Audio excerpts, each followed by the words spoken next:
I will start with the Bangladesh first, then followed by the Kyrgyz presenters. And I also have a notice whenever we complete one activities, I upload the materials. So if you want to interested in the welcoming message, you can find out the file. Okay, thank you very much. Okay, we have 3 presentations from each country, and the presentation is kind of the summary of what each group has learned from the capacity building training sessions in October. And we will start with the presentation from Bangladesh. The first presentation will be given by Ahmad Obaidus Shatabia from Bangladesh Examination Development Unit, Board of Intermediate and Secondary Education. The title of the presentation is Implementing Effective Feedback with Technology Integration of Bangladesh Perspectives. Ahmad, the floor is yours. Thank you very much. Can you see my slides? Okay, thank you very much. So I start. Distinguished guests, ladies and gentlemen, I'm Obaidus Shatabia, and this is my proud privilege to present our presentation, Implementing Effective Feedback with Technology Integration, a Bangladesh Perspective, on behalf of our team Padma. Our group leader is Dr. Pravir Kumar Bhattacharjee, and the name of other contributors are shown here. This is the table of contents. I directly go to the presentation. So this is about sharing our knowledge. The training was a wonderful platform to share knowledge and experience. And from Bangladesh, we had the opportunity to share our experience, how we implemented creative question system in Bangladesh, and as well, we had the opportunity to share our experience, how we build the capacity of our teachers so that they can develop items. These are the training modules of KICE. So from these modules, we can see that most of these are from assessment, and one of the modules was on capacity building. So we had this opportunity to learn about assessment to serve different purposes and its validity and reliability. Item development theory and practice also was discussed, and the concept of item analysis was also discussed. Google Classroom was taken as a platform, so this was a wonderful opportunity for us to learn about how to use Google Classroom and how to make engagement in remote learning. The flipped classroom concept was used for asynchronous learning. So at the same time, we had the opportunity to learn how to engage learners in synchronous and asynchronous mode of learning. Now we talk about improvement strategies we devised in our particular program. As Bangladesh is a very densely populated country, so most of our classroom size is large. This is a reality that we cannot ignore. Although we are working to reduce the size of our classroom, but before we achieve that, we have to innovate some methods to accommodate effective feedback to our students. As all we know, effective feedback is the soul of school-based assessment. And if we can give proper feedback to our students, even the weakest students will become an asset for our country.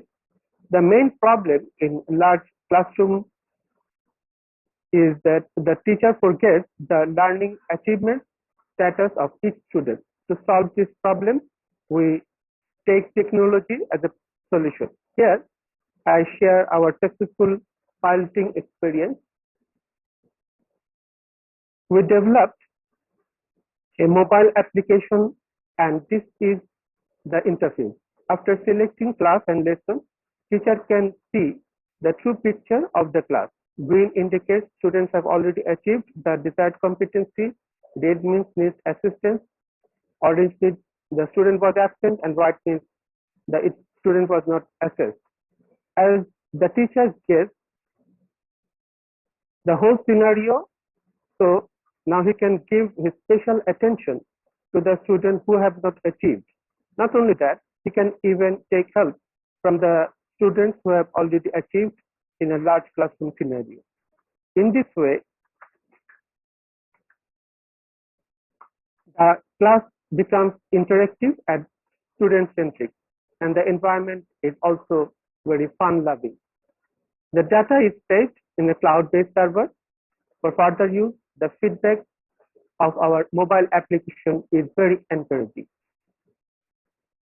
So this is the piloting for only 2 subjects, physical education and arts and crafts, but we have to develop our manuals for all the subjects with the blended method of training, so that we can train our teachers both synchronously and asynchronously.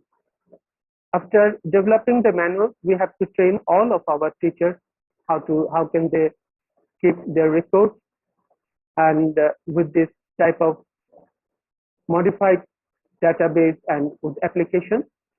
And if we can use this data to develop for the development of centralized monitoring system for policy decisions, that would be even better.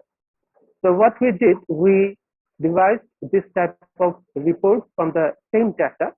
So this is a student-wise report generated from the same data. With this type of reports, our policy people like Honorable Education Minister, like our DG sir, can have a real-time picture of what is going on in the field and take policy intervention. And if we can use the data to develop for the development of decentralized monitoring system for monitoring the quality assurance, that would be even better. So the same data can produce different reports for decentralized intervention by local education officers like district education officers, education supervisors, so that they can ensure the quality in the field. And as we are working very hard to achieve this type of achievement, but I realized from Robert Frost, the woods are lovely, dark and deep, but I have promises to keep and miles to go before I sleep, and miles to go before I sleep.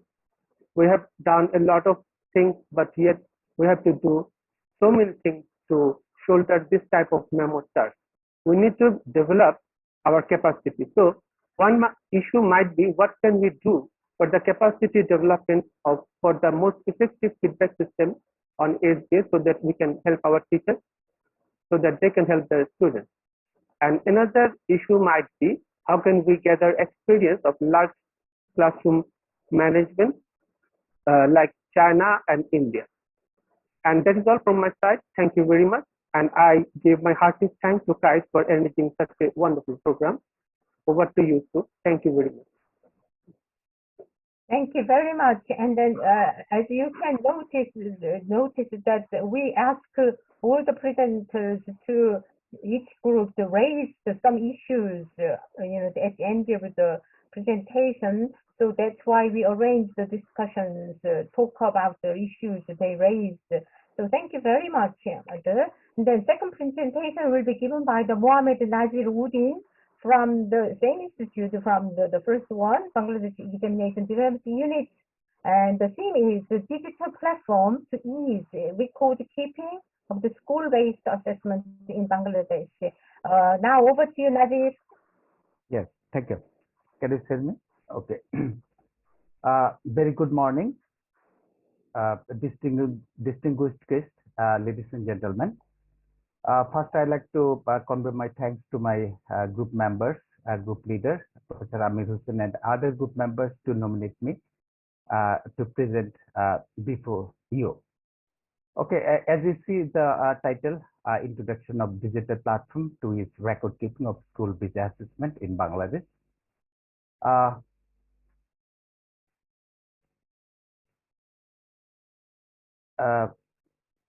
this is the knowledge sharing part of this training. Obviously, this training is very help us a lot, and we learned many things from the training, especially in case of assessment. As we work with assessment, we have ideas assessment, and we learn many things from the training. As we know, assessment is integral part of teaching and learning. So in case of assessment, there is a paradigm shift is going to happening in the world in case of assessment. There's assessment as is going to be very important. So in the some training there as assessment as it's a integration of learning and assessment. Students initiate learning and assessment in metacognition, definition of learning. So I think something these are very useful from the training. Then I gained some knowledge on process center assessment. It should be learning driven assessment. We should not emphasize only on the product, rather we should emphasize on process. This is very important. And the third thing, this is important, as we know, Korean education system is a very developed system. From this part, I learned many things, especially national guideline of student assessment in Korea, interactive online classroom, checking student progress, national assessment of educational assessment, NAEA, and there is a dimension here. Then this is, and we learn many things, knowledge on program for international student assessment, PISA, and its philosophy, its framework, its assessment tools, computer-based assessment, and a structure of the questionnaire. I think this will be very helpful for us to work in future. So this is very important. Now I'm going to our action plan. As it mentioned here, introduction of the digital platform to ease record keeping of school-based assessment in Bangladesh. This is very important. From the title, you essence ideas. Why this is important? Because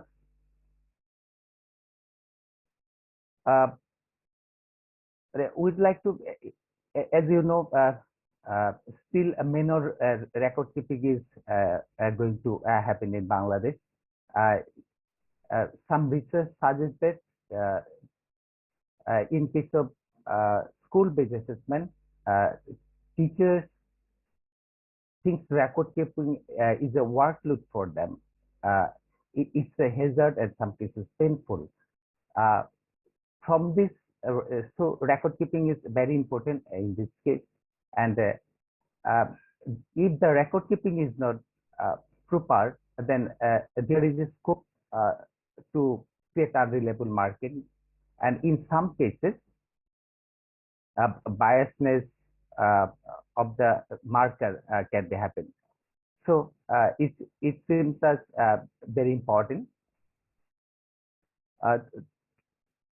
So it is also, we think record keeping is also important with learning progress. So that's why we think to introduce a dedicated app instead of manual record keeping.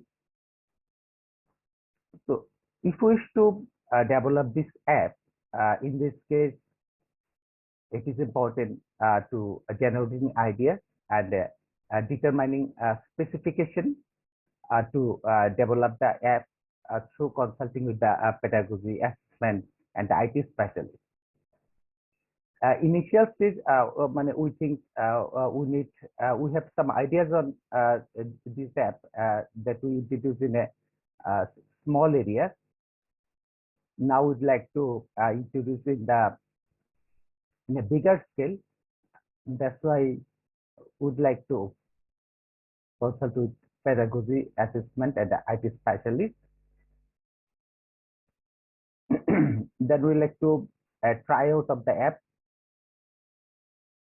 and it will be carried out to test its effectiveness on 10 secondary schools. Then finders of this tryout will be accommodated in the pilot activity.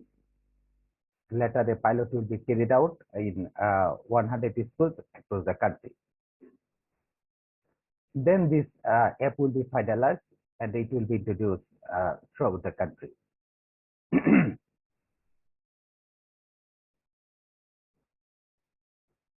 Discussion issue, and we think there is a big challenge.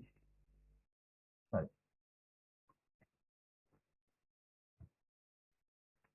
There is a big challenge that is about this app. We have some experiences to introducing an app in Bangladesh earlier. That is most of the cases. There is a problem of internet connectivity. That's why teacher can't upload all the data from online mode. So it is require some option from offline mode. If it is possible to accommodate both the option offline and online mode, this is important. This another thing. We'd like to introduce this app at the grade 6, and this approximate number of students in this grade is 2.5 million students of grade 6 with all the subjects. So this number of data is huge. So the features of this app and to accommodate all the things, this seems to be very challenging.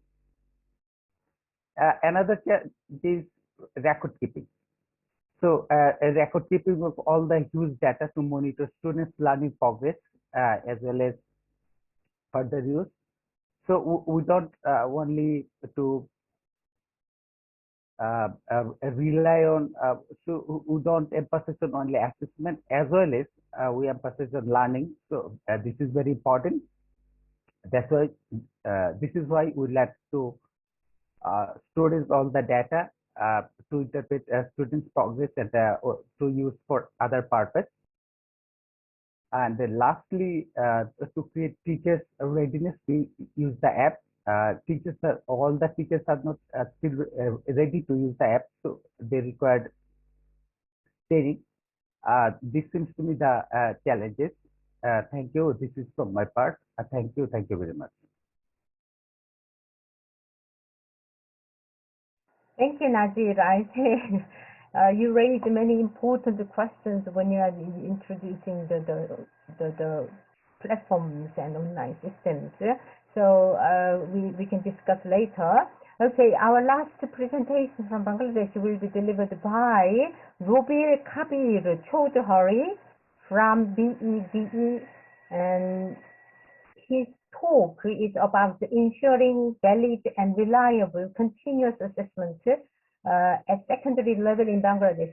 For your reference, the continuous assessment is like the school-based assessment. Okay, will you please welcome our third presenter, Robil? Robil, yours. And I'm hearing you, but I'm not seeing my presentations from your part. Okay, because you want me to share. So, right. Can you see the slide? Okay. Thanks for sharing the presentations. A very good morning to all of you from Bangladesh, and welcome all to my presentation. I am Robil Kabir Chaudhary, presenting my presentation on ensuring valid and reliable continuous assessment at secondary level in Bangladesh. You know it very well that the focus of the continuous assessment is to ensure the learning of the students. So the thing we have designed in my action plan, we have emphasized on how we can introduce the continuous assessment effectively in Bangladesh. So in this slide, you are seeing that we have got so many information from this knowledge sharing country training. So these are the areas you were seeing from which we have gathered a lot of information. Continuous assessment practice and ideas on implementation of CA, how to support teacher professional development for improving student assessment, example of student assessment in alignment with the comprehensive curriculum in Korean education, best practices in national assessment of educational achievement, the implementation of the program for the international student assessment and the utilization of its results, practices in student assessment in online education, cases of online student assessment in Korea focusing on the computer-based test assessment and educational achievement, orientation to building action plan, ideas on checking plagiarism in case of student assessment using technology and software. If you go through the bold ones, could you please go to the previous slide? If you go to the, if you see the bold ones in the previous slides, you will see that emphasis is given on the continuous assessment, online teaching learning activities, and the action plan. And when we have designed our action plan, then those things have come to a very effective way in designing our programs. And on the basis of the knowledge we have got from the training program, we have designed our action plan, and we have given the importance of the valid and reliable continuous assessment, effective process of collecting evidence of students' learning progress using technology, because in the training program we have got the idea how we can get the data using technology. Teachers' capacity building, one of the areas for implementing effective continuous assessment, important area. So this area is also discussed in our training program, and when we have designed our action plan, this comes to very help to us. And designing an effect, how we will be able to design an effective action plan. We have also learned this idea from this training program. And when we have designed our action plan, we try to follow the procedures we have learned from this training program. Next slide, please. So you have already seen in our previous two presentations that we have already tried in a smaller scale the use of technology in conducting continuous assessment, especially in keeping data and teaching learning procedures. In my program or in my action plan, I have focused on how those piloting experience can be implemented across the country. You know it very well that there are three terms we usually utter in designing any assessment program. That is validity, reliability, and the other one is the practicality. There might be so many fine things we can introduce in a smaller scale, but it might not be possible to implement in larger scale. So when we have designed the group three design the action plan, we have focused on it. We try to see how those experience gained from the pilot program can be implemented effectively in ensuring valid and reliable assessment across the country. So for doing this, we have to do some improvement strategies, and we have seen that these are the areas we have to look into for implementing effective, valid, and reliable continuous assessment in Bangladesh. The teachers, train teachers, material development, effective material development, central and regional monitoring system, development of a customized LMS, and update apps as per needs. Without the improvement of these things, it is not possible to implement effective continuous assessment in Bangladesh, because for ensuring the quality of education, there is no alternative other than to implement continuous assessment. So teacher training is must. So on which area we have to train the teachers, especially when we use our technology for record keeping and teaching learning activities, we have to focus on e-pedagogy. So when the teacher will take the training, they will focus on we will focus on e-pedagogy. We will focus on well-designed manual with some specific performance indicator on the basis of which they will assess the students. So these are the areas we will focus when we will train the teachers.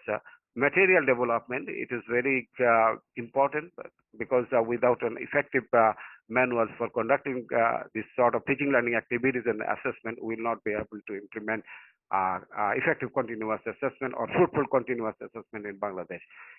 And the other way we will design that whatever fruitful things we introduce, without the proper monitoring system, all will go in vain.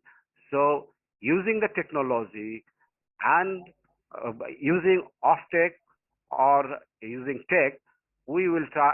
We have tried to monitor our program in our smaller scale pilot program. So we have seen that regional monitoring or the monitoring from centrally using the technology might play an important role in ensuring valid and reliable continuous assessment.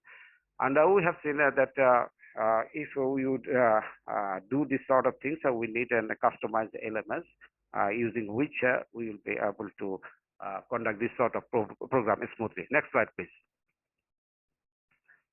When we have designed our action plan, we have seen the two issues, broadly two issues. The first one is the lack of resources. So what do you mean by the lack of resources?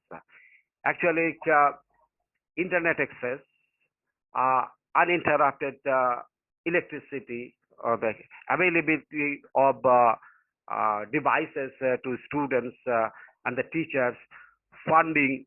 So these are the things we think that the challenging issues, without overcoming these things, it is not possible on our part to implement continuous assessment effectively in Bangladesh. And the other one is, the second one is the attitudinal problem to CA. You know, in Bangladesh, stakeholders don't consider CA as a valid and reliable source of assessment due to the malpractice of the teachers. The marks or the grades student gains, they think are not reliable and are valid.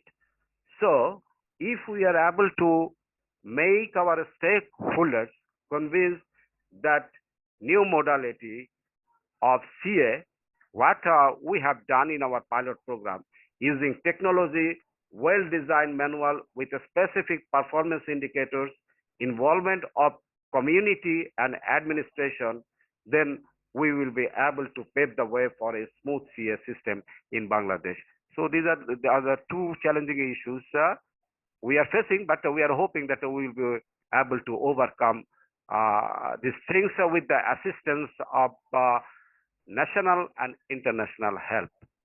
Thank you all for patiently hearing to my presentation, and especially thanks to KICE for arranging this sort of idea sharing program. Thank you.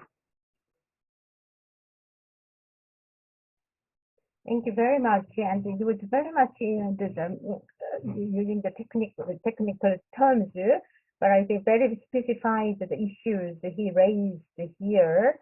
And now I think we got all the three presentations from Bangladesh, and now we just move on what the Kyrgyz Republic participants prepared to share with us today. And first talk is about the teacher qualification upgrade modules and educational assessment by Niyazova Enagil Malikova from Kyrgyz Academy of Education. She will give the presentation. The floor is yours, Niyazova.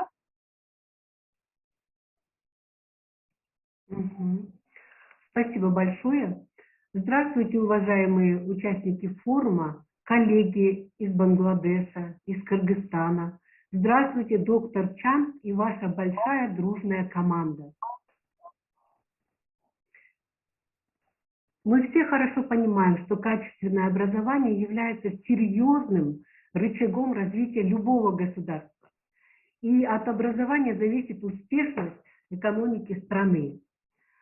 В свою очередь, одним из значимых показателей эффективности образования является уровень учебных достижений обучающихся, который демонстрирует, как образовательная деятельность в школе функционирует, развивается и влияет на учеников и их результативность обучения. Поэтому от того, насколько качественно выстроена система оценивания учебных достижений обучающихся, зависит уровень потенциала в повышении качества образования. Семинар, который был организован Корейским институтом учебных программ и оценок с 13 по 22 октября, имел очень большую эффективность для нас, потому что с нами, с кыргызстанцами, работали специалисты высокого класса во главе с доктором Чангом. Потому что участники из Кыргызстана не только слушали, но и выполняли задания, работали над планом действий. Причем очень профессионально. Что получили мы, участники семинара, от данного мероприятия? Нас детально познакомили с основами образовательных оценок. Были представлены яркие примеры оценки знаний учащихся в корейской системе образования в соответствии с учебной программой, основанной на компетенциях. Как поддерживать профессиональное развитие учителей для улучшения оценки знаний учащихся. Практика оценивания в школах Кореи были показаны четко, конкретно на примерах. Идеи школьного непрерывного образования, как их реализовать. Наши корейские коллеги делились опытом конкретной реализации программы по оценке образовательных достижений учащихся с учетом результатов ПИЗа. Были показаны онлайн-уроки на основе Google класса и примеры оценки при проведении таких уроков. И, конечно, наша группа очень благодарна за это, потому что мы сами очень много получили достаточный багаж для того, чтобы делиться с нашими кыргызскими коллегами. Наша первая группа работала над планом действий, разработка модуля по повышению квалификации учителей по оцениванию. Цель данного, наверное, следующий слайд, да? Формирование компетенций учителей в области оценивания учебных достижений учащихся, позволяющих использовать современные механизмы и формы оценочной деятельности в школьной практике. Задачами курса были рассмотреть требования к оцениванию в условиях новых предметных стандартов, анализ оценочной деятельности учителя, самооценки, взаимооценки учащихся и научить составлять задания различного уровня сложности, разрабатывать критерии оценки. Я говорю по плану действий. Какие ожидаемые результаты мы планируем получить? Какие позитивные изменения принесет реализация модулей курса по повышению квалификации учителей?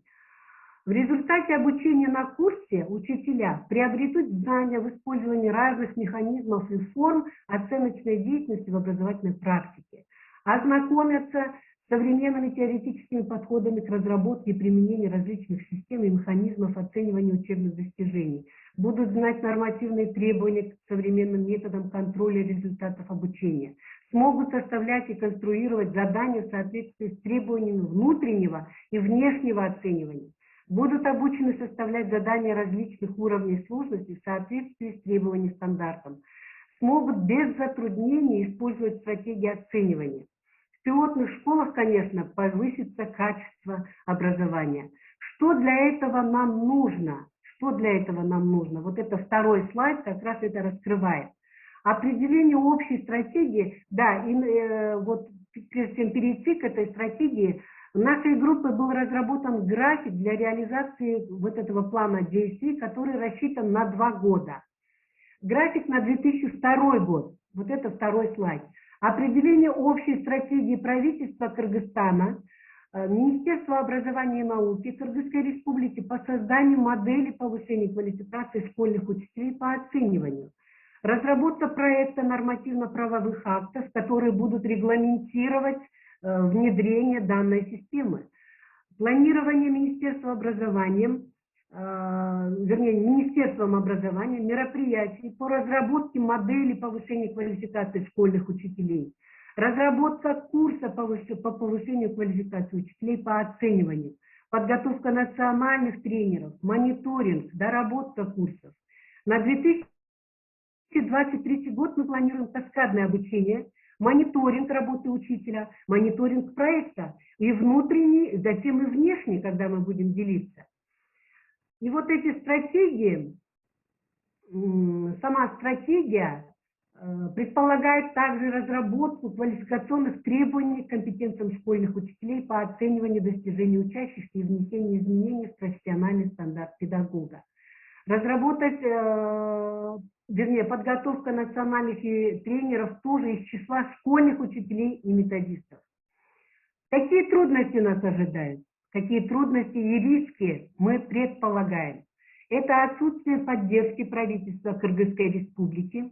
И если нет поддержки правительства Кыргызской Республики, соответственно, и Министерство образования, науки и культуры Кыргызстана будет находиться в затруднительном положении. Отсутствие финансирования проекта подготовки тренеров, прошу прощения, может ли реализация модуля помочь учителям в подготовке к ПИЗа 2025? Сможем ли мы помочь учителям подготовиться к международному исследованию, в котором мы планируем участвовать в 2025 году? Спасибо за внимание.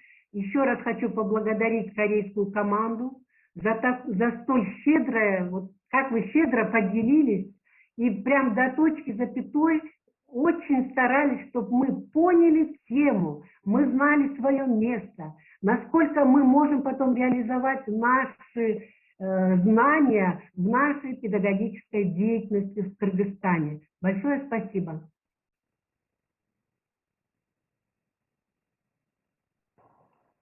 Thank you, and sorry about because I'm operating the slide and then I just waiting the next text, but and then I missed it. Sorry about that. Thank you very much, Diajoba. And there is some change in the. Я прошу прощения, увлеклась, наверное. No problem. Okay, there's change in the presenter in group 2, so not Ulambek, but Egu Omorova, Jail Rayon. She's from the Rayon Education Department, the Ministry of Education and Science. We will give a presentation. It is about developing methodological guidelines for online assessment in schools. Now it's over to you, Egu. Здравствуйте, уважаемая доктор Чанг. Здравствуйте, коллеги из Бангладеша, из Кыргызской Республики. Рада выступить от имени второй группы. Я работаю в Республиканском институте повышения квалификации учителей в городе Бишкек. С большим удовольствием хочу ознакомить вас, как наша вторая группа, как и все участники курса, активно прошли обучение на онлайн-курсе по оцениванию. Конечно, несмотря на то, что все участники группы имеют определенный опыт в системе образования, были затруднения в усвоении программы, кто-то учился быстро, кто-то учился медленнее. Потому что онлайн-обучение имеет свои особенности. Некоторым из нас было трудно даже заходить элементарно в классрум, выполнить определенные задания, вовремя отправить это задание. Были вот такие затруднения. Но, несмотря на все трудности, мы с большим удовольствием прошли курсы. Как по этому поводу говорила нам доктор Чанг, лучше учиться медленнее, чем совсем не учиться. Мы эту фразу очень хорошо восприняли, и это как раз говорит о нашем состоянии во время курса. Наша группа работала над планом действий создания методического руководства по онлайн-достижению учащихся. Кто-то уже читает, мне мешает, Коран читает. Слышите, да, коллеги?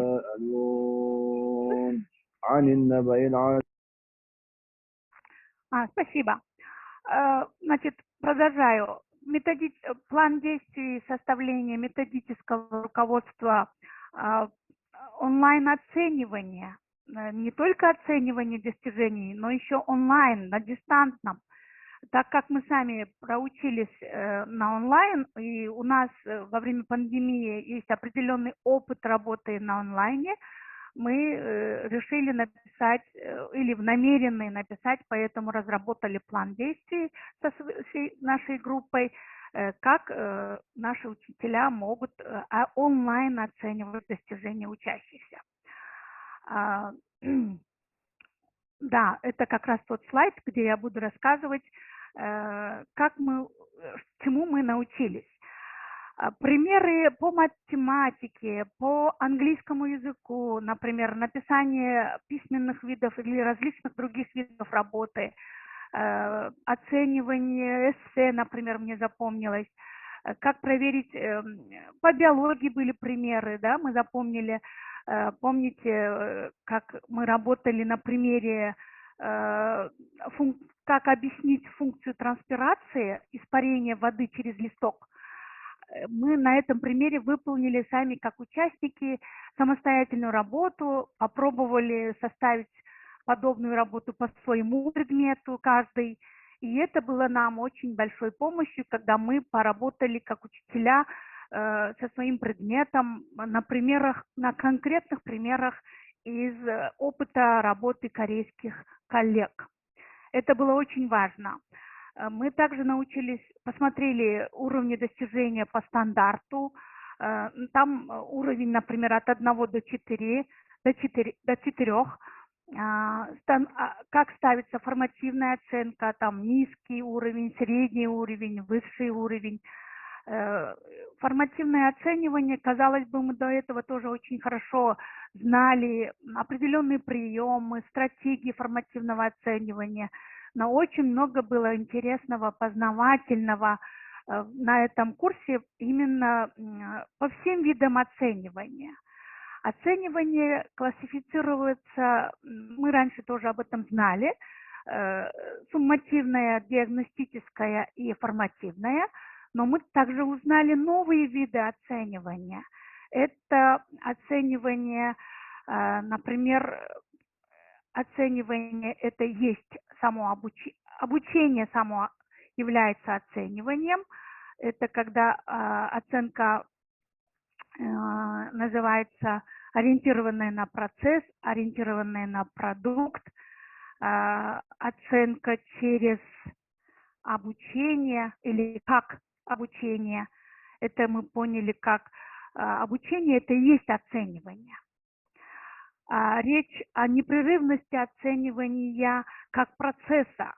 Это должно быть постоянно, это должно слияние обучения и оценивания в одно целое. Ученик имеет тогда мощную мотивацию, когда он сам может следить, насколько он продвигается, куда он продвигается, что он успевает, а что он еще пока не умеет. И вот формативное оценивание с обратной связью, да, с такими видами, как обратная связь, критериальное оценивание в формативном тоже, вот эти все вещи со всеми нюансами на примерах, это было очень доступно и познавательно. Формативное оценивание мы применяем, но многие учителя в нашей стране, я могу это сказать как тренер Республиканского института, я работаю в центре, где работаем с учителями языков, вторых языков, в основном это кыргызский как второй, русский как второй. И мы учим учителей этому, и мы видим, что учителя в этом очень много нуждаются. Много нуждаются в практически направленном обучении. Может быть, если они даже где-то теорию читали, но не видят, как это реализовать на практике. Они, например, применяют у себя на уроках, как поддерживать учащихся при выполнении заданий, выполнять упражнения, например, показывают им пути решения, выполнения, возвращают работу на доработку. Это они делают, но они не знают, что это формативное оценивание даже, например. А если это касается онлайн-оценивания, это еще труднее. Например, учителя очень часто просят: переделай задание, уточни что-то там, вот здесь у тебя неправильно, доделай. Они беседуют очень много лично, с отстающими детьми работают, но не знают, что это методически, они тем самым и проводят формативное оценивание. И если мы говорим об онлайн-формативном оценивании, они не владеют таким приложением, как Classroom.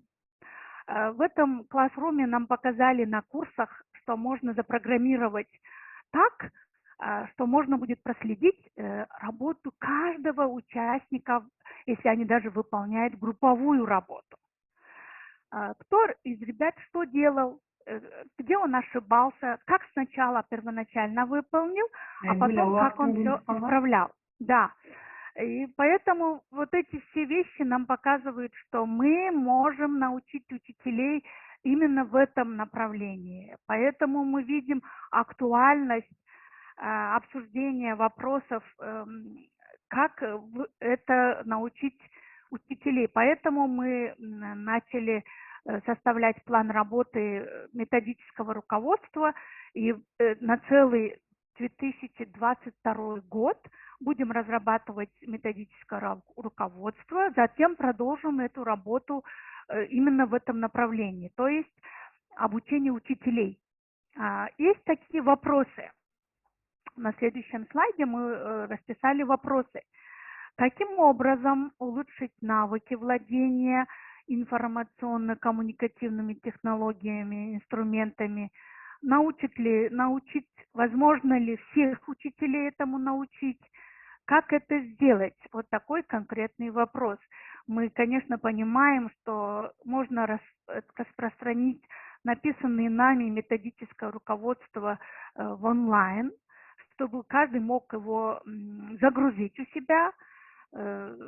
Но также мы понимаем, что в Республиканском институте повышения квалификации мы можем проводить курсы по овладению инструментами онлайн-оценивания.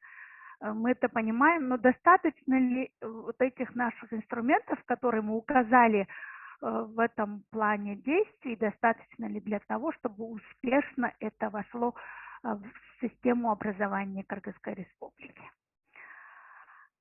Вот такие конкретные вопросы, и мы ждем, конечно, во время дискуссии каких-то конкретных предложений. Спасибо.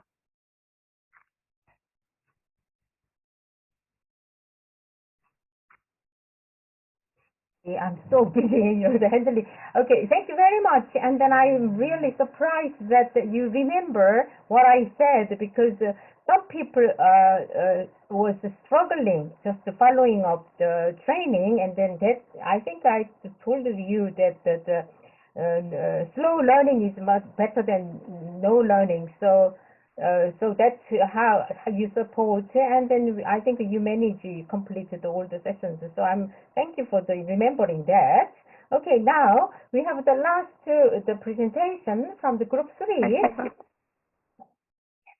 And it was really funny, somebody reading the Quran, and then I think it's time for prayer. Okay, now our third presentation will be done by the Victoria Bulatova from the Republican Institute of Professional Development and Retraining of Pedagogical Workers.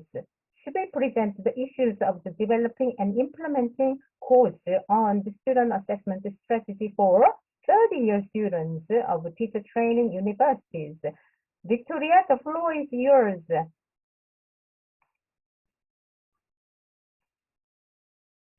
Victoria? Да, здравствуйте, я здесь. Коллеги, презентацию запустят, да? Я пока не вижу презентацию. Ага. Спасибо большое. Так же, как и все предыдущие выступающие, конечно, хочется начать с приветствия и с благодарности за такую возможность. У нас, как вы знаете, в стране разработана концепция оценивания, там очень много написано шагов, и вот участие в этом тренинге, оно помогло нам определить для себя еще какие-то задачи, этапы, которые перед нами стоят и что мы должны будем сделать. Мы обучались на тренинге 10 дней, и, казалось бы, это не так много, но тот объем знаний, который мы получили, он позволил нам очень широко взглянуть на систему оценивания в целом, на всех уровнях образования.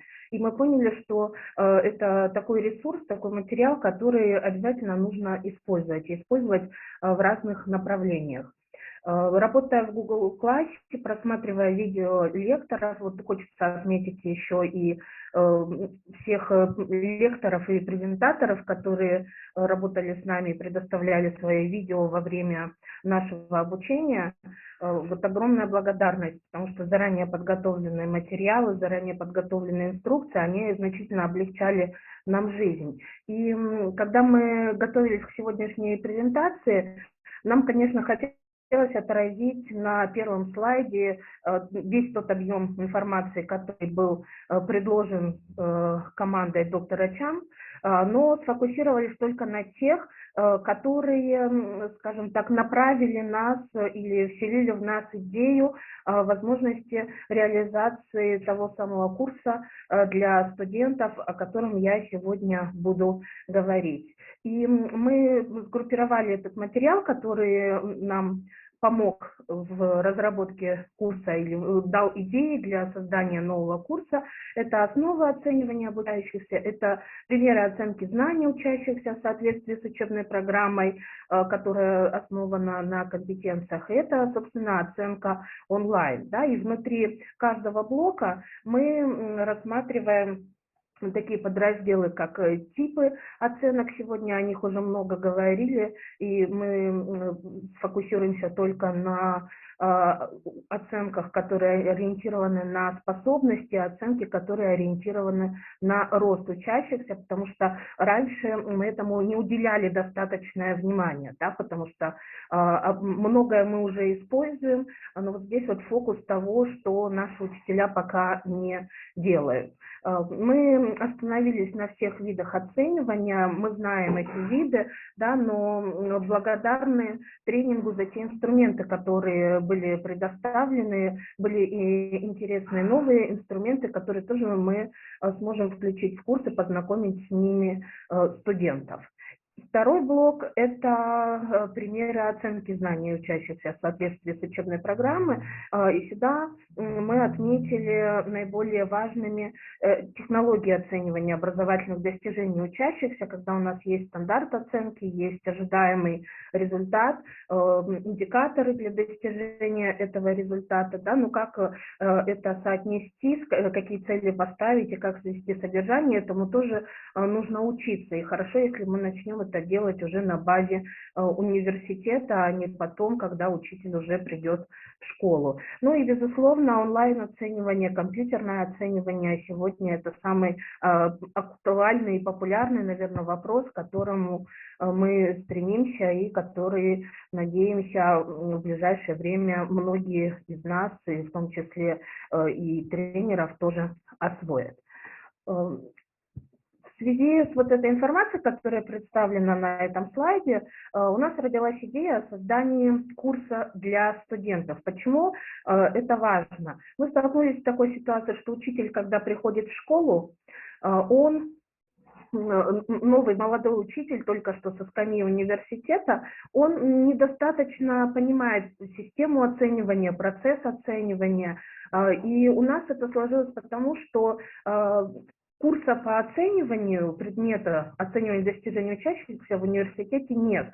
Есть дисциплина методика преподавания и есть дисциплина педагогика, в которых очень косвенно, да, чуть-чуть затрагиваются вопросы оценки, самые общие представления, но на самом деле, как сегодня неоднократно отмечалось, это ведь самый важный, наверное, процесс, потому что он ориентирован на результат ребенка. Да? И в связи с этим мы решили, что возможность создания такого курса, она значительно облегчит жизнь будущим учителям. Они, когда придут в школу, они будут уже готовы к тому, что, с чем они встретятся, как происходит происходят процессы оценивания, а самое главное, будут знать различные стратегии оценивания. Поэтому важно познакомить студентов с технологиями оценивания еще на этап подготовки в вузах. Да? И мы предложили в учебные планы по направлениям педагогика, может быть, филология, везде, где есть педагогические специальности, для учащихся 3-го курса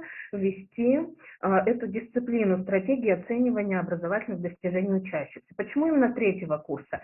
Потому что на 4-м курсе они пойдут на педагогическую практику в школы, и поэтому важно, чтобы уже там они начинали апробировать эти инструменты.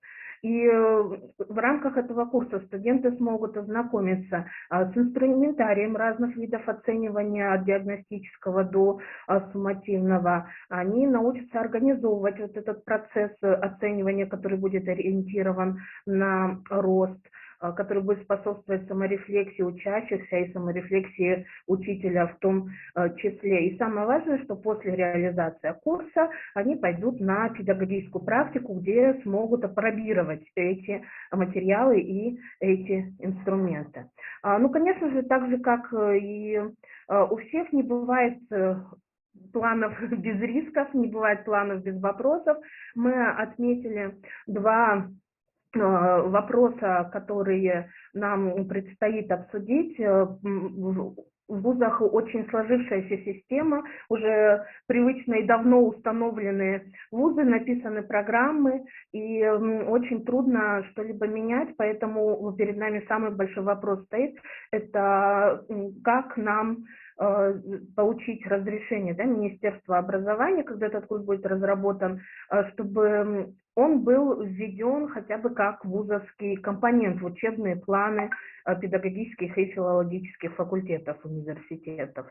Да, и, соответственно, второй вопрос, если это случится, то нужно этим курсом обеспечить все университеты, которые возьмутся за его преподавание, да, представить программу и представить материалы этого курса, передать, да, вот как вот это вот обеспечить, как научить педагогов пользоваться этими материалами, так, чтобы это не осталось просто на бумаге в виде программы, это очень важный и серьезный вопрос. И вот у нас есть еще следующий слайд. Мы посмотрели, какие вот перед нами еще стоят риски. Можно следующий слайд, да? И что мы можем с этим сделать, да, как их смягчить.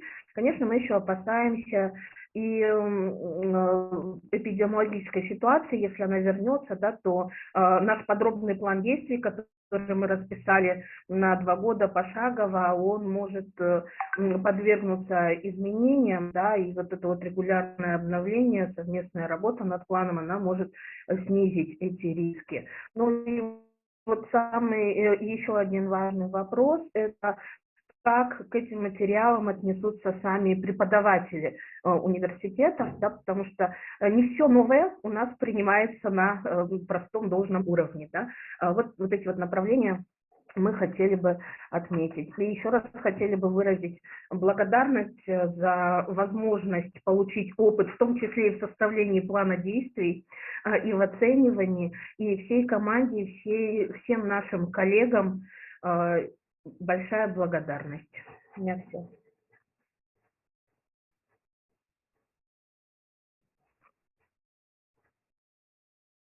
Спасибо.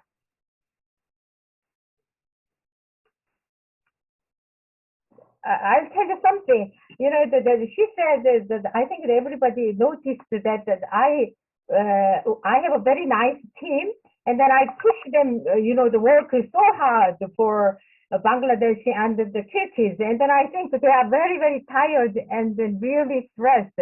And then they all gone today because they are too tired, and then I push them, and then I'm the only one who left here today. And then, you know, the organized the forum. That's why I'm just struggling over, you know, the controlling the slide and everything. So here I am. Okay, now we all have the presentation from 2 countries. Now, really, really good. I prepared something for the break, but we lost all the time for the break. So we are going just go on without breaking. Okay. We have the 4 discussions today about the presentation, and they got all the materials beforehand, and then they analyzed and they prepared their discussions. And the discussions I already looked at them. That's very interesting because all the discussions, we have 4, and they coming from the different areas, the areas, and they have got a different background. So they provide all different perspectives. Okay, and really look forward to that. Okay, so first, I'm really, really happy and honored to introduce our first discussant, Ms. Uzma Hoke. And she is the Principal Social Sector Specialist, Human and Social Development Division, South Asia Department in ADB. She has many experience in many different countries, and she will give us her thoughts on the issues both Bangladesh and Kyrgyz Republic raised. Before she starts, I must say one thing. She speaks a little bit faster, so you need to ready and you need to concentrate very much. Okay, Uzma, the floor is yours. Over to you. Thanks, Chai. Thanks, so I'll speak slowly. Okay. Thank you for that heads up. Sorry, I'll speak slowly. First of all, good morning and good afternoon to all the participants and observers from different time zones. And I'd like to start by saying thank you very much to Bangladesh and Kyrgyz Republic for the impressive presentations. All the presentations that you shared, they have shared ways in which you're applying technology to the issues of improving the practice of formative assessments in schools. The action plans which I've seen seem to be based on experiences of pilot projects before taking the reforms to scale. I have to tell you, I'm not a specialist in assessment, but I'll give an example of a recent program, the Secondary Education Sector Reform Program in Sri Lanka that we are supporting with the government with. And I can highlight some lessons from this program in general, and in doing so, some of the issues that we might need to be mindful of, which also have resonance with some of the issues raised by you in your PowerPoint. So the Sri Lankan Reform Program, which is the Secondary Education Sector Improvement Program. I'm sorry, I'm getting alerts for the video. I'm not going to start my video because my program will crash. I have internet problems, which has been a perennial problem. So if I start the video, my program, it will crash. So that's why I'm not starting it. So please don't send me any more alerts. So, okay. So the Sri Lankan Reform Program, which is a Secondary Education Sector Improvement Program, it focuses on science, technology, maths, and commerce subjects, reforming these subjects in grades 10 to 13. And these subjects are actually subjects of high economic relevance of Sri Lanka. The aim is to also to improve the quality and relevance, and also to integrate 21st century competencies within the curriculum. So as we all know, these refer to analytical and critical thinking skills, problem solving, teamwork, and communication skills. So the ultimate aim is to equip students with market relevant skills and foster foundational competencies that allow them to think critically, apply what they learn, and adapt, which are also key traits, as we know, needed for the rapidly changing modern global economy. So the rationale. Okay. So the rationale of the reform is to address the current overly theoretical and content-heavy content-oriented curriculum, and an assessment system which has an adverse influence on the way these subjects and all the other subjects are taught in schools, and with teachers focusing on information recall on the part of the students and teaching to the test. So our initial focus for this program, therefore, is to achieve a constructive alignment between the reforms in curriculum, pedagogy, and assessment. So in assessment reform, we are trying to prioritize the reform of summative assessments while cautiously proceeding with teacher training on school-based assessments. So my experience in Sri Lanka and some of the countries in Southeast Asia, I'll share some of the few issues that might be useful. Number one is that assessment, as we know, system involves complex systemic and behavioral changes. Therefore, the training and expectations for making effective change must be an incremental process. I think this was also highlighted in the Bangladesh presentation. And like in the case of Bangladesh, The school-based assessments in Sri Lanka is mandated, but it's not fully operational in Sri Lanka. There are negative perceptions of school-based assessments among students, among parents, and the public in general. As mentioned in the Bangladesh presentation as well, teachers see it as a burden, and particularly the manual record keeping of student grades. Also, another obstacle to the effective implementation of the school-based assessment is the widespread practice of private tuition, by which, as we know, many teachers benefit financially and therefore may resist adopting these new practices in formative assessment. So, an effective monitoring systems of teachers for the use of SBA is also lacking in Sri Lanka currently.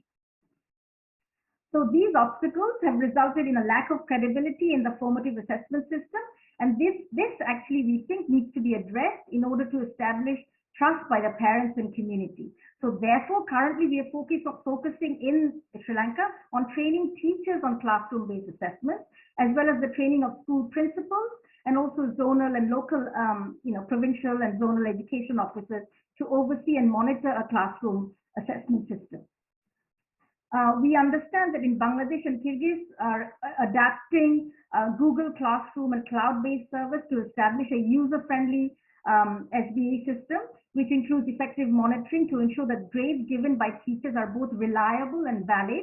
But in Sri Lanka, the infrastructure is not yet in place, basically, to introduce such a form of sophisticated reporting and monitoring system for SBA on an equitable basis.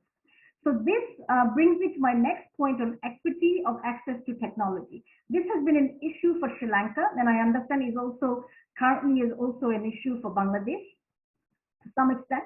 Given the limited reliable access to high-speed internet necessary for the use of digital devices, so replacing manual pencil and paper recording systems by introducing, IT apps and platforms such as Google Classroom and online learning management systems may be possible. So in Sri Lanka, in some schools, but it could lead to a widening of the gap between the poor and the rural areas and the urban areas of the country. So in Sri Lanka, the government is looking at currently public-private partnerships with internet providers and technology companies for extending broadband internet access. And this has also been a painful lessons learned during the COVID pandemic, because where students in rural and poor communities suffered during school closures and lack of internet digital devices to learn, through online programs. So SESIP, the Secondary Education Sector Improvement Program, basically supports blended learning approaches and also supports provincial blended learning plans, basically short, medium to long-term plans to tailor modes of delivery to actual needs based on digital access and connectivity. My third point, another requisite for introducing IT solutions cautiously is adequate teacher capacity development in administering the school-based assessments. I understand from the presentations that cascade methods of teacher training has been adopted by each of the countries. This was also done in Sri Lanka in the past in terms of teacher training. However, we have some lessons from Sri Lanka and also some of the countries that I've worked in. They highlight the issue of inevitable dilution of messages through the training of trainers, from regional trainers down to the teachers, as well as the tendency for the content to become overly theoretical during this process. So one solution that we are adopting in Sri Lanka is to supplement this type of training, cascading training, with the use of communities of learning. That is teacher networks where teachers can have hands-on practice at using IT for teaching as well as for assessment purposes. They can share good practice and also troubleshoot. For example, we know that from our experience that older teachers don't often have the familiarity with technology as younger teachers have, and often have a fear of using technology, from basic keyboard skills or even using the most user-friendly touchscreen app. So the younger teachers can help their senior colleagues in dealing with technology in schools or within the local teacher network. Also, an online help application with easy-to-use video support could also be, we are trying to put in place here. The role of the school principal is also critical in facilitating this peer collaboration as well as in monitoring the classroom assessment itself. So as in student learning, the principle of mastery learning, we're trying to apply to teacher training with blended learning programs where teachers can build knowledge and skills in assessment, particularly in school-based assessments by means of self-paced exercises and remedial work. So in order to proceed at varying rates towards an acceptable level of competence. My fourth point is basically a key lesson to learn for us. So in teacher training, we have to practice what we preach. That is ensuring that teachers are trained in programs that use the very same system that they're expected to use in the classroom.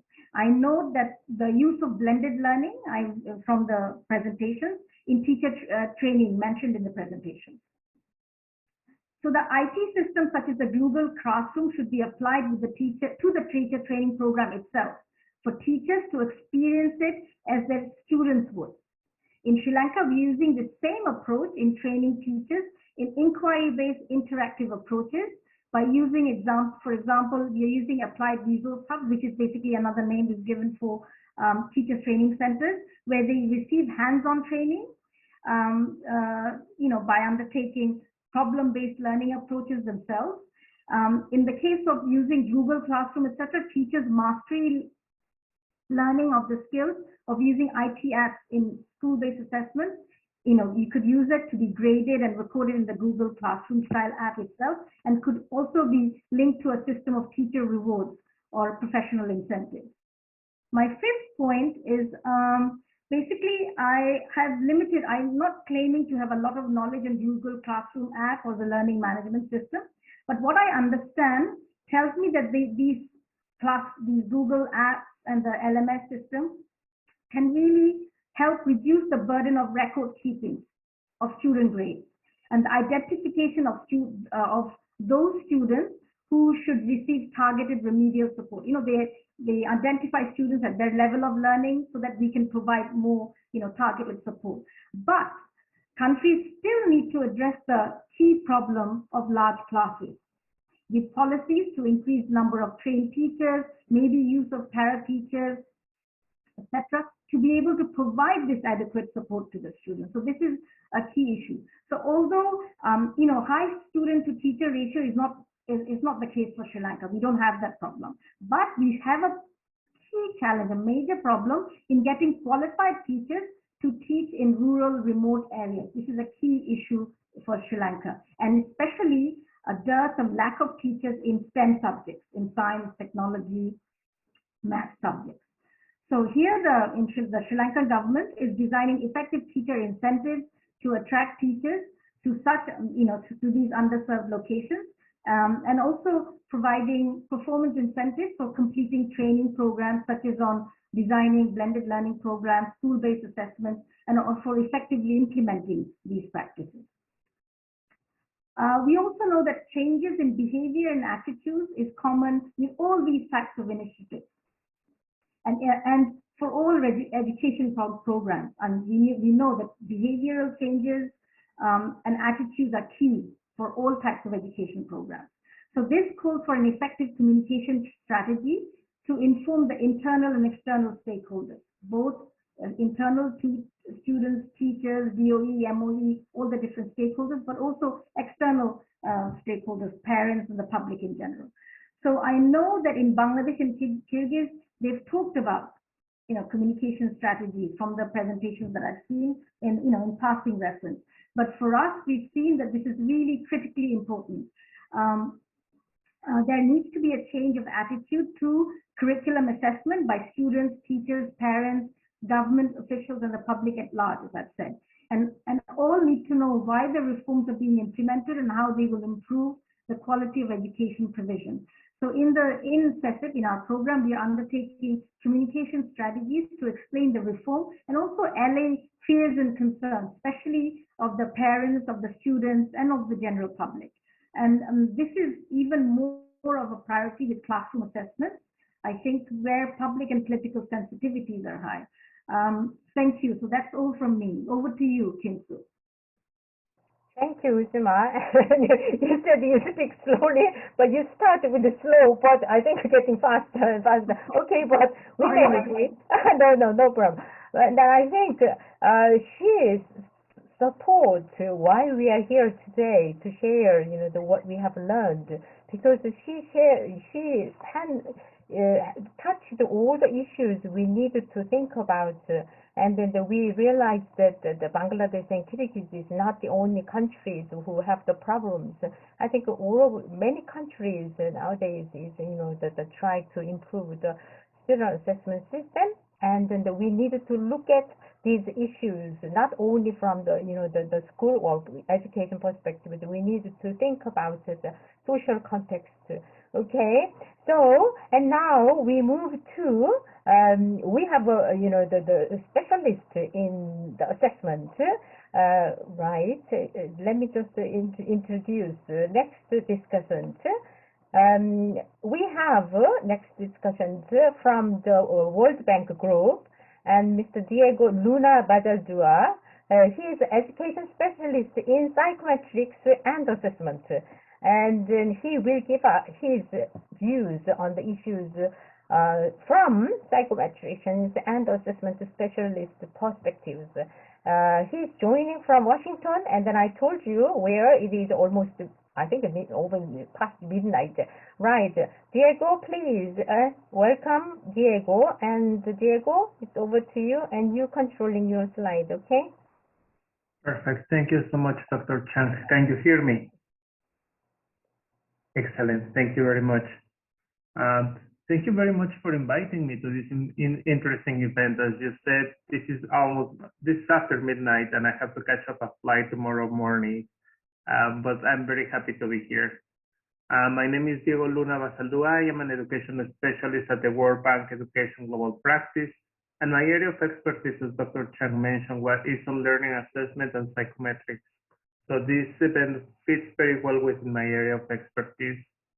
It was very enriching for me and very insightful to hear about the learning assessment activities and the technical capacities that are happening right now in Asia. I think all the presentations focused on key relevant aspects related to quite relevant topics that are not privative of your countries only. A lot of countries face similar challenges when it comes to learning assessments, and I'm here to talk a little bit about how we in the World Bank see and understand the challenges of learning assessment activities in countries. In addition, I just pasted in the chat some knowledge resources that are publicly available and that we have developed in the World Bank to support countries to build this capacity on learning assessment activities. Most of these materials are available in English, but also in other languages as well. And they are publicly available for you to use and to consult whenever you want to. So let me go to my first slide. Okay, and there. Perfect. So we in the World Bank, we start usually having conversations with our clients, technical experts, and stakeholders in countries about how we understand learning assessment. Usually all of us, if we are not familiar with the topic of learning assessment, we usually think about an exam or a test. But we try to broaden the definition of learning assessment to not only focus on these standardized activities, which are very important, but are not capturing the wide variety of approaches to inquire and understand what the students know and can do. In this broader understanding of learning assessment, we are trying, and definition, we're trying to understand it as a process through which we are trying to understand what the students know, understand, can do, in order to provide timely and valid information to different stakeholders, the students, the teachers, policymakers, parents, and other members of the community, so that they can make informed decisions to support and improve learning outcomes. And why is this important? Why do we have to care about learning assessment? Well, we have recognized in the World Bank that this process can concentrate the stakeholder attention on the importance of the student learning. It can also provide evidence-based information to monitor reforms and to produce changes in education systems. It's one of the most cost-effective innovations for an education system. It has very positive effects on development and learning. Moreover, it also increases accountability in education systems when it's used effectively. And something that we also try to emphasize when we talk about learning assessments from the perspective and frameworks that we use at the World Bank is that this is a continuous process of improvement. It's not a one-off activity that you only do once, you do one training, you carry out one large-scale assessment activity, you participate in one round of an international assessment. No, it's something that will improve over time. And the more you practice learning assessment activities, the better you become at it. So you maybe are starting with very low capacity on some areas, but the more that you are trying to improve your own capacity within a Ministry of Education, within a classroom, you will become better at administering and using assessment information for improving your system. Okay, next slide. Here I am. With this broadened definition of learning assessment activities that we use at the World Bank, we identify three main types of activities. Large-scale assessments are part of an assessment system, high-stakes examinations, and classroom assessments. Having this broader definition allows us to think more creatively, not only about standardized assessments, but also about classroom assessments and how flexible these tools can be. Here in the screen, I'm showing some characteristics and how we understand the differences between these three different types of assessment activities and where the capacity development done by the Asian Development Bank and KICE in collaboration with your countries have been focusing the attention on. It is important to understand that different countries put different emphasis to these different activities. So some countries put more emphasis in the development of a strong examination system within their education system. Other countries will put more emphasis on the use of large-scale assessments to monitor learning, whereas other countries put more emphasis on building capacity in their teachers and training their teachers to effectively use classroom assessment activities. And there is not a perfect balance between the use of the three assessment activities in the education system. The three are effective when they are used to inform the education system, to provide feedback to all the stakeholders, and when they are used to at the end of the day, improve learning outcomes.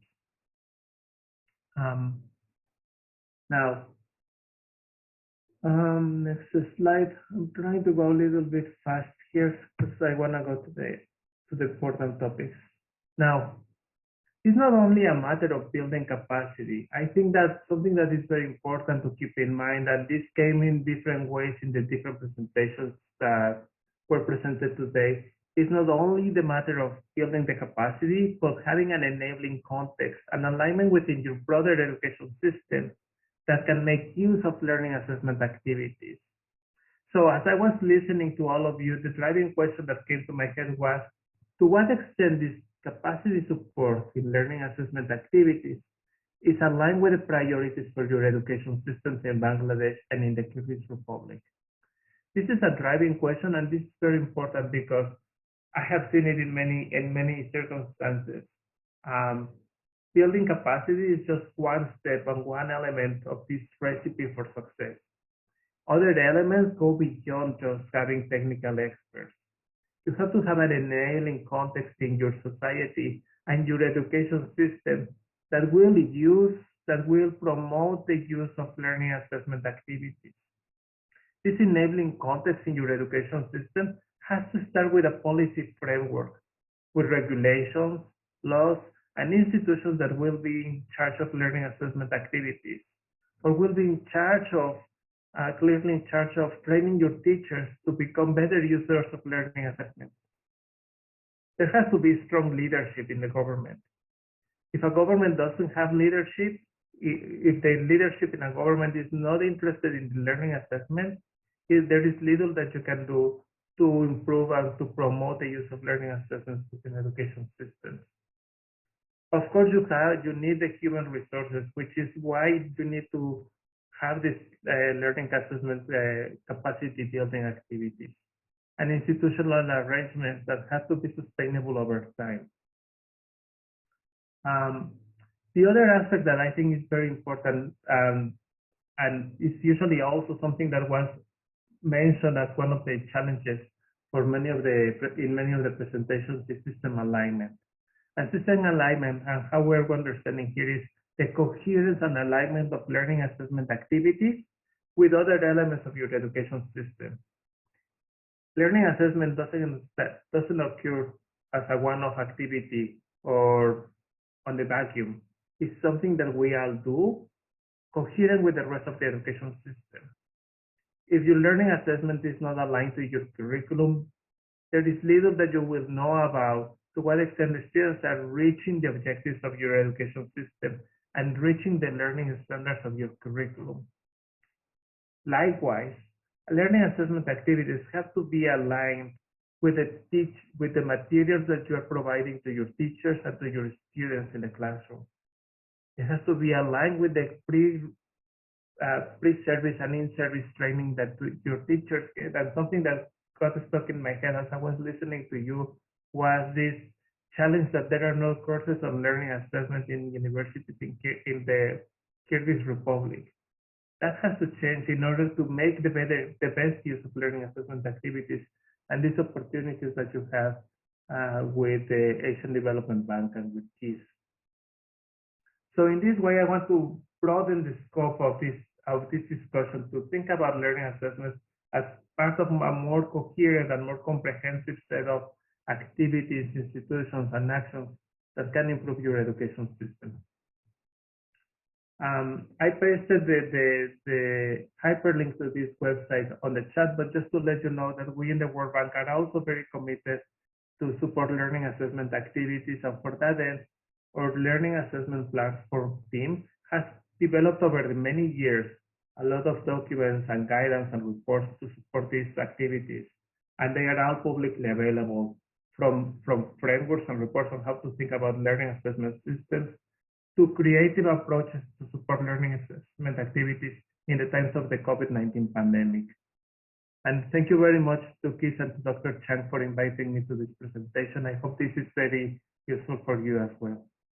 Over to you, Dr. Chang.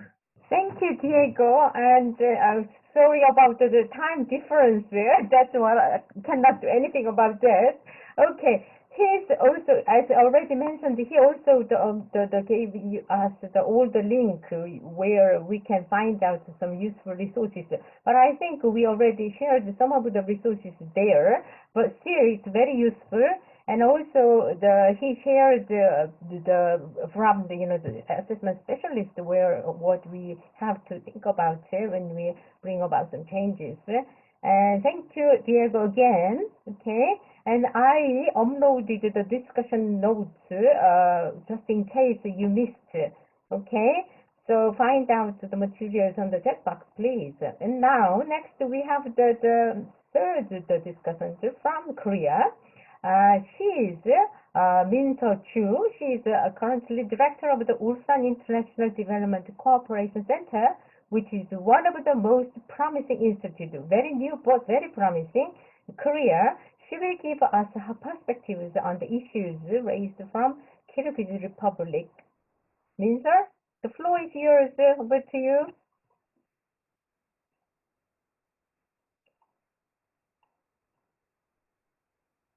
Hello, Assalamualaikum. Selamat sore. And здравствуйте.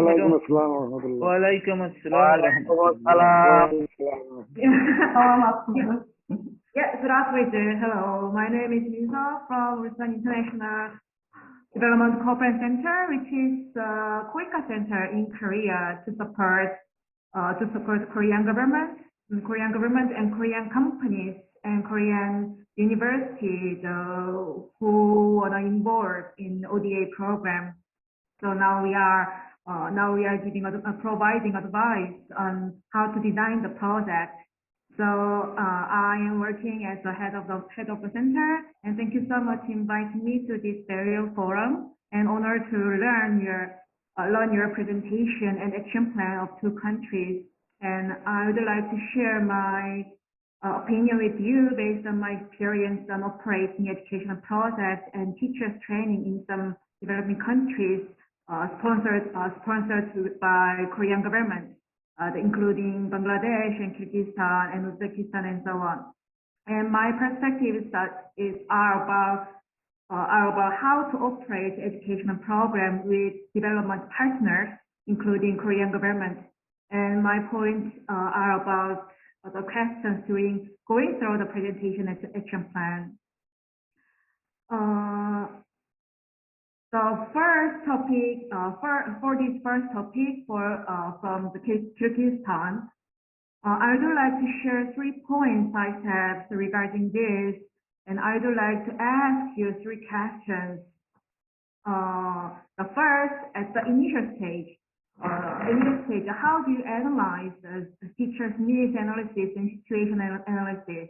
The situation analysis means that where teachers are now.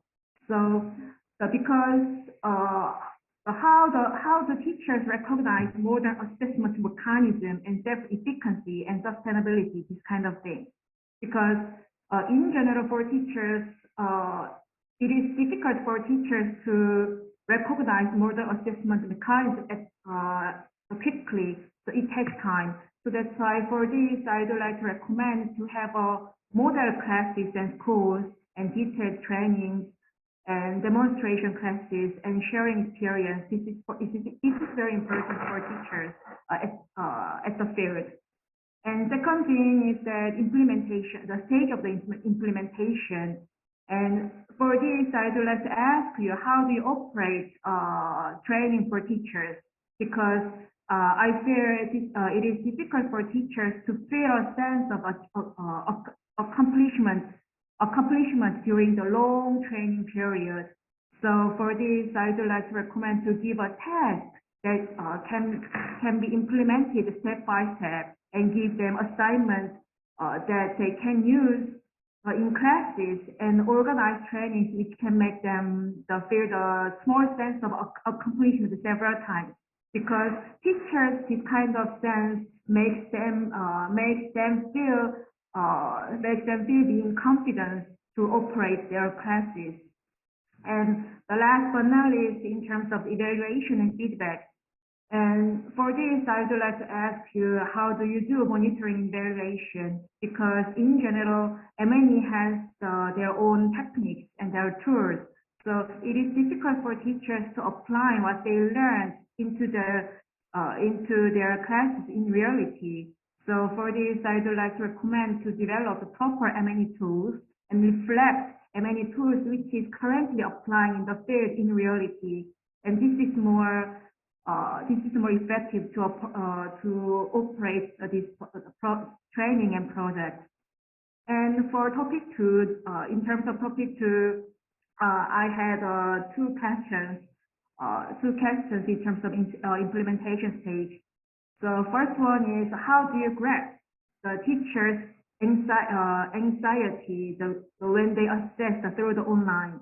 Because in several cases, I felt it was difficult for teachers in the field to harness assessment system by themselves due to lack of the IT skills. But IT skills and lack of the IT infrastructure. For example, when I operate one project in Bangladesh and Uzbekistan, at that time the Korean government provide 4 million worth of the IT infrastructure to each country. But it was very difficult for teachers to harness applying the techniques into the real field, even if they really interested in to use it. So that's why for this I would like to, but it is difficult, we already know it is difficult to change the situation in the society and it takes time to enhance capacity. So that's why for this I would like to recommend to prepare easy to understanding training to understand the guidance for online school-based assessment. So not only video materials, but also recommend to make an online assessment system with integrated online and offline. For example, the system can be offline, but can be taken a location with a good connectivity for synchronization with the online master instance, and have simple functions with only download, upload, clicking. So I do like to recommend to think so make a simple functions online platform first. So and you can have this kind of reference from the UNICEF. The UNICEF and Microsoft and University of Cambridge, they made the Learning Passport system. And Learning Passport is the integration system online with offline. So even if there is offline, even if there is no proper IT infrastructure, it works. And it provides an online assessment system to teachers and students. So you can refer this case from UNICEF. And my second question about this topic is that how do you plan to involve teachers in the process when you make the guidance? Because it is difficult to apply the guidance with questions from teachers in the field. So when teachers get the methodology guidance for online school-based assessment, so this guidance should be understood by teachers without questions. So that's why for this, I would like to recommend to make a plan to have a review section with teachers in the future.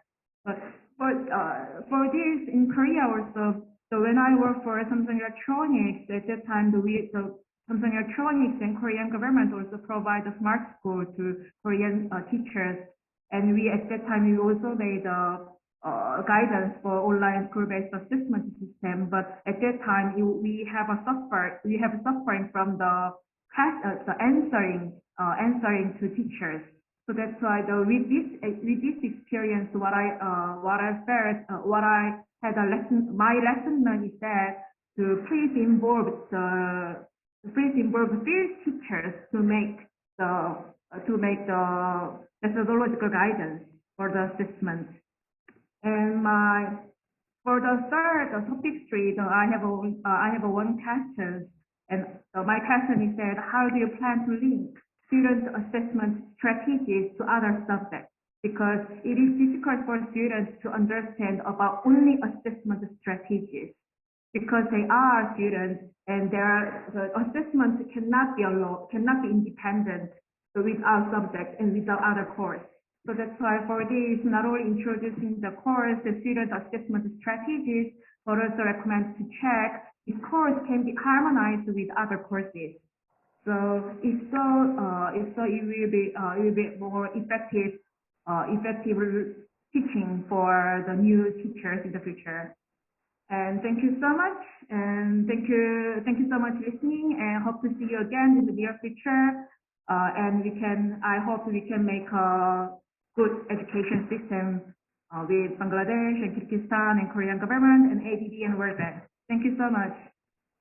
Thank you, Minsa. And she, she has, as I already told you, that she has got so many, hands-on experience in different areas, and she is quite supportive. And she raised some questions, so we'll come back later. Okay, now we have the last discussion. I think we are doing the time management very well. So last discussion from the Bangladesh, and he will give us his thought about the issues the presenters raised. Okay, Mr. Bijwal Saka, and from Kolkata, Bangladesh office, he is an educational specialist. Okay, and he will give his discussions on the issues. Okay, please welcome Bijwal. Thank you, Dr. Chang. Good morning and good afternoon, depends on your time zone. And today I will discuss my experience on Bangladesh perspective. Bangladesh this year has a first ever 10 level Bangladesh National Qualification Framework. It's from level 1 to 6, from primary school to secondary school. Can you hear me? From 1 to 6 is from primary school to secondary school, and also for skill education. Level 7 is for undergraduation, and then level 8 for postgraduate diploma, level 9 for master's degree, and level 10 for PhD. However, challenge remains to establish a quality assurance system, including school-based assessment and competency-based curriculum. Several studies suggested that there are distinct reasons pose challenges to implementing SBA in Bangladesh. This year, research insufficient orientation towards SBA, research negative attitude towards SBA, teachers heavy workloads, large classrooms, large contents of syllabus, no reflection of the marks of SBA in public examinations, lack of honesty and fairness in teaching, lack of validity and reliability of SBA as an assessment tool, and absence of monitoring and supervision by concerned authorities. Ladies and gentlemen, I'll discuss the following three aspects of SBA. Effective feedback is the heart of formative assessment, but due to large size of the classroom, it is very difficult for the teachers to manage time, providing regular feedback to the students in a timely manner. For ensuring feedback, focus should be given to the teachers sufficient orientation in order to removing negative attitudes of the teachers towards SBA. In addition, in OECD countries where SBA is successful, then average teachers to student ratio is 1:15, whereas in Bangladesh, the teachers to student ratio is around 1:35 or higher. It's more than double. The shortage of teachers for implementing SBA is creating heavy workloads on the existing teachers, as well as that is creating the negative attitudes towards SBA. Therefore, a strategic plan should be taken to reduce workloads of the teachers so the teachers can have sufficient time to provide feedback to the students in a timely manner. This is number one. Second, technology integration at all stages of SBA is inevitable. To ease record keeping of large number of secondary students in Bangladesh for ensuring valid and reliable continuous assessment. In Bangladesh, we have more than 12 million secondary students with more than 360,000 teachers. This number is huge. So technology integration is a must, but success of technology integration requires a sufficient investment for building proper infrastructures and teachers' capacity on the digital platform for apps and for using the digital cloud-based services. And third, SBA goes in hand with the competency-based curriculum. In order to assure quality of the SBA, we need a competency-based curriculum, which is absent here. Without a competency-based curriculum, setting measurable indicators for assessing the students and learning progress is difficult. Whatever we do without a measurable indicators, it will not work. So a competency-based curriculum will make easier providing effective feedback on learning progress of the students and help ensuring valid and reliable assessment. Finally, teachers are at the center stage of school-based assessment. We need to provide support to the teachers with capacity building, with technology, competency-based curriculum, and continuous assistance to reduce their burden, implementing successfully the school-based assessment system. Thank you, Dr. Su. Over to you. Thank you, everybody. Thank you, discussant, and then thank you so much for the keeping time and helping me, because I'm so embarrassed. But once we start the presentation, I think I just engaged and forgot everything. But okay, thank you. And you realize that if you listen to the discussions, there are some support about the issues you raised, and also they also raised some issues, and also they provide some suggestions or recommendations. Also, some of the discussants raise questions. Okay, so now we invite the presenters from the two countries and hear what are their responses to the feedback to the discussants. Okay, so if you have, we'll start with the Bangladesh presenters.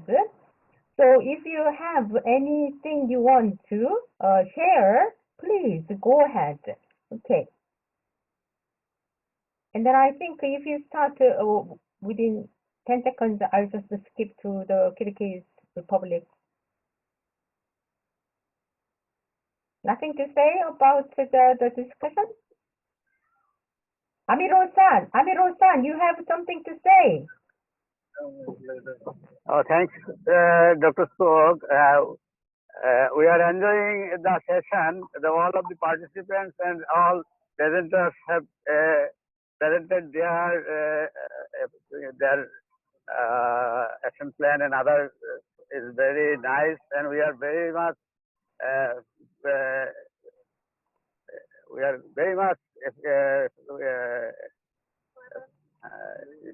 pleased about our session, and I think that you are the most important key person of here that we have represented ourselves, and I would like to thank from me all of the participants and all presenters. Thank you very much.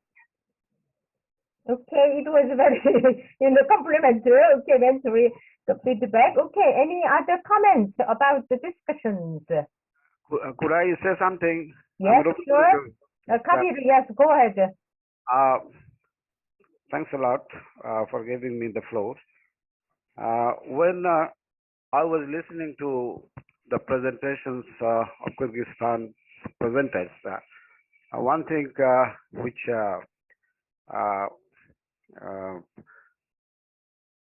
led me to know something regarding the curriculum. They have already mentioned that they are practicing the competency-based curriculum. So my question is, could you please tell me how many key competencies are you using in your curriculum?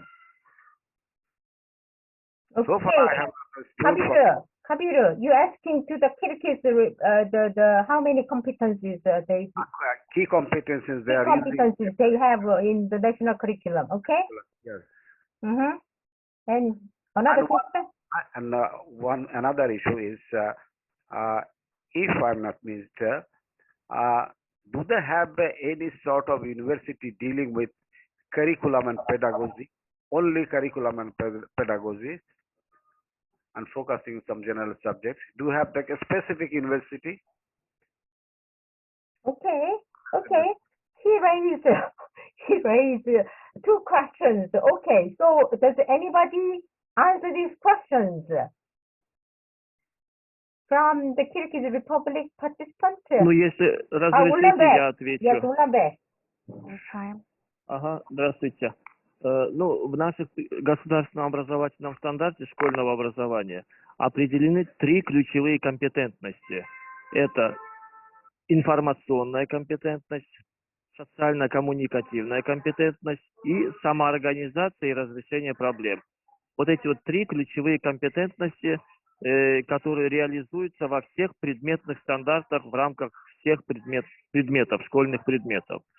И что касается второго вопроса, то у нас есть Кыргызский государственный педагогический университет. Они готовят, значит, по педагогическим направлениям, именно бакалавров и магистров. И обучают всему тому, что вы сказали.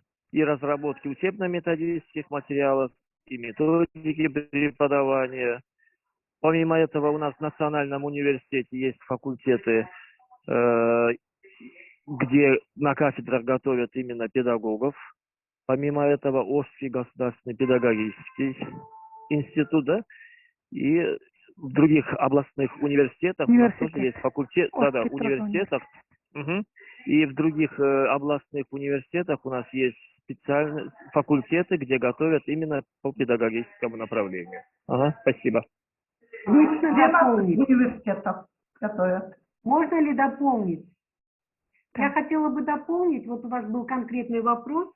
Есть ли у нас в Кыргызстане университеты, которые занимаются разработкой предметных, вообще стандартов и учебных программ? Как такового университета в Кыргызстане нет, к сожалению. Ну, педагогические есть. Да? Но есть университеты, институты по подготовке педагогических кадров. Да. Да, это я уже сказал.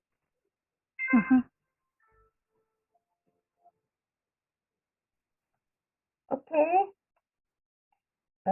Professor Lena, just a minute, because you have when we done with this country. Okay, and let's move on to the Kyrgyz participants. I think that the third discussants raised some questions, okay, to each group. And then will you answer the questions, group 1? And Agur, Omorova, do you have something to say about questions? Да, конечно. Да.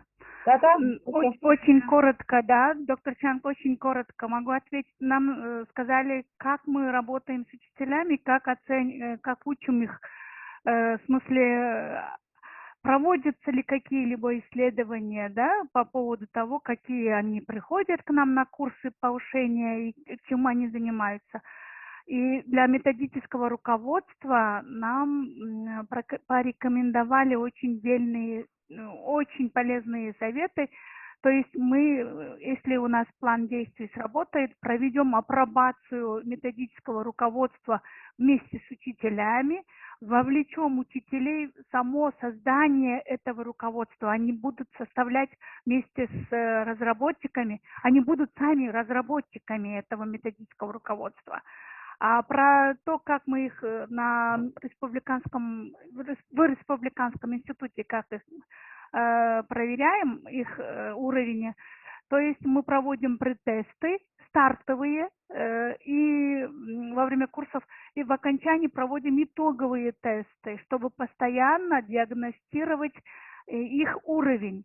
Предтест проводится с целью актуализации темы по программе, которой они будут проходить курс, для того, чтобы они самооценку сделали, чтобы увидели сами, что они знают по предстоящей теме, чтобы увидели сами, что они не знают, где у них трудности. И от 5 до 10% участников курсов успешно сдают предтест. Это высокий уровень показывает от 5% до 10%. 30% участников это показывает средний уровень в предтестах, и 60% где-то показывает в начале курса слабый уровень. То есть мы тем самым показываем, что им этот курс необходим. Их мотивируем, что на курсах нужно будет узнать ответы на те вопросы, которые они не смогли в предтесте ответить. Они задумываются над этим. И во время курсов идет, конечно, работа именно по тем нуждам, по тем темам, которые у них проблемные, и мы их обучаем на курсах по тому, что им надо. Очень много разных программ, и в том числе инновационных программ, которые обучают учителей, нынешний республиканский институт обучает учителей по всем предметам. И в конце, конечно, итоговые тесты, проверочные задания. Какой? Айнагуль Маликовна. Так, можно ли добавить, Айгуль Хапабековна, да, пожалуйста. Здесь вот конкретный вопрос. Проводите ли вы ситуационный анализ, как учителя узнают о новых механизмах оценивания? Айгуль рассказала о том, что в РИПК проводится такой анализ, и они проводят для учителей с учетом анализа новые курсы придумывают и обучают учителей механизмам оценивания, в том числе новым механизмам.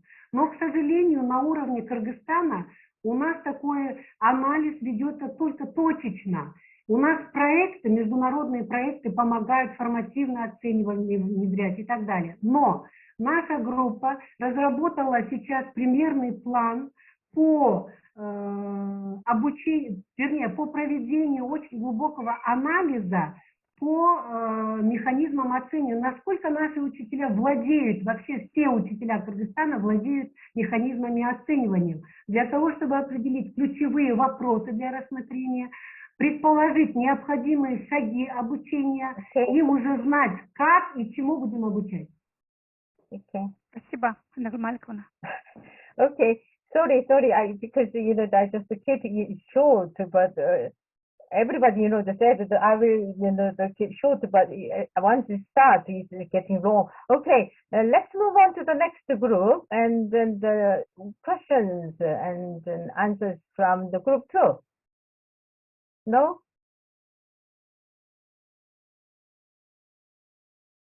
So wait, I think you can give us the answers later on when you come up with sometimes it does not come up, with the immediately. So later on when we close the session, I think you can send the answers if you want. Okay, next group 3, you have the responses to the question. Group 3, no? You needed to think about it. Right. Have time and then think about it, and when you come back, and then you will send us the answers to the discussions. Right. Now we have people from. Доктор Чанг, можно ли ответить на 2 вопроса очень коротко? No, Enagir. There are the people, the person who raised the hands first. Professor Lena, she's joining from the Finland. It's quite early in the morning, but she joined from the very beginning. Professor Lena, you have something to say because you raised hands. Hello. Hello. Can you see me? No, let me see now. Yes, we can Yes. see you. Yes. I'm here. Yes. So, thanks. Not much to say, but thank you a lot. And I have learned a lot of this conference, and now I know how we kind of should proceed with our Sri Lanka project. Thank you, Suk. And of course I had some ideas and mentions, but anyway, I'm eager to listen more. Thanks. That's very good, because the purpose of this the knowledge sharing is the share the what we have learned from Syrian, and exactly. then we share with you. Okay, now I think the Kabir, you already got the answer from the Kyrgyz, 3 key competencies. Okay, move on to the Enagir. You want to say something? Oh, да, я хотела бы добавить, потому что второй вопрос у нас был, как вы проводите обучение учителей? И когда они, вернее, они когда понимают, что обучение завершено, как они узнают об этом? Обучение учителей у нас выделяется в Республиканском институте повышения квалификации 72 часа. И за эти 72 часа учителя проходят обучение, получают сертификат. Вот это и есть наше обучение. И третий вопрос. Как вы проводите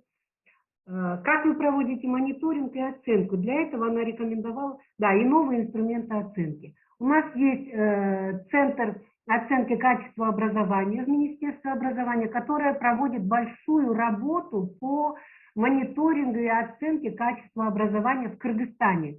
Они по регионам, по нашим районам республики, по школам проводят очень большие научные исследования, итоги которых просто-напросто нет времени об этом рассказывать.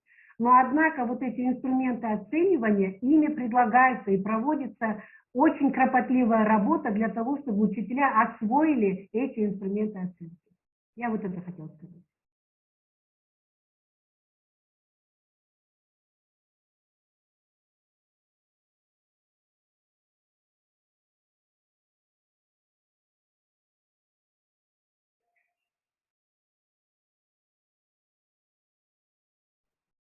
Доктор Чанг, вас не слышно. Включите микрофон, пожалуйста. Not muted now. Okay. Right. As I told you, I say if you come across some, the feedback and whatever, you can come back and you can send me the messages to me, and then I can share with you. Okay. And then I think that as I already told you, I was so embarrassed, and then but I just forgot what happened, and then I really enjoy, and then the presentation and discussions as well, and then the comments as well. And I think that we managed the given time very well, and then right, and I want to close the forum, but before I close the forum, I want to say that this is a really, really big challenge for the participants, because they have never done such, this kind of things before. So everything was new, like online learning. But at the end of the online learning, you said that you realized that you experienced that online learning can be the very joy. So I hope you realize that sharing forum can be a very joy. Okay? And then I would like to add one more thing, and I really do hope this kind of the activity not just ended as the one-off event. So, but this is going to be a the good opportunity. All different parties get together, work together in collaboration. Okay, so I do hope so in the future. And then we all know that this is the really, really busiest time of the year as usual. And then I really like to thank you, all of you, for attending the forum and participate and enjoy. Okay, and this is all we have for today forum. Okay, and then I like to wish you all the best in the future, and then hope work together. Okay, thank you so much. But it is not end. I told you. Okay, if you are busy, you can just get out.